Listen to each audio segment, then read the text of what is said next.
ఉమ్మడి రాష్ట్రంగా ఉన్నప్పటి నుంచి ప్రత్యేక రాష్ట్రం ఏర్పడి ఇప్పుడు 12 ఏళ్ళు దాటుతున్నా కూడా ఇప్పటికీ కేంద్ర ప్రభుత్వానికి ఎందుకో తెలంగాణ మీద ఇంత వివక్ష అర్థం కావట్లేదు. ఒక సవతి తల్లి ప్రేమ ఎట్లా ఉంటుందో అట్లనే ఉంటుంది తెలంగాణ మీద.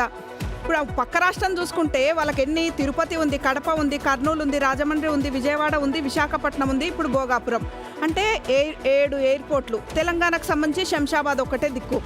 ఏదన్నా అడిగితే మాకు ఇంకా ఇవ్వండి అంటే ఒక రూల్స్ చెప్తారు. రూల్స్ అన్నీ కూడా తెలంగాణకే ఉంటాయి. ఈ రూల్ ప్రకారం ఇంత దూరంలో ఎయిర్పోర్ట్ ఉండొద్దు అని రూల్స్ పెడతారు.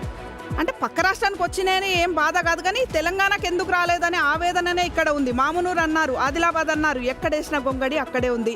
8 మంది ఎంపీలను అక్కడికి పంపినా కూడా 2 మంత్రులు ఉన్నా కూడా ఈ తెలంగాణకు వచ్చింది లేదు, తెచ్చింది లేదు. ఇప్పటికి మెట్రో సెకండ్ ఫేజ్ కూడా ఇప్పటికీ అతిగతి లేకుండా ఉంది.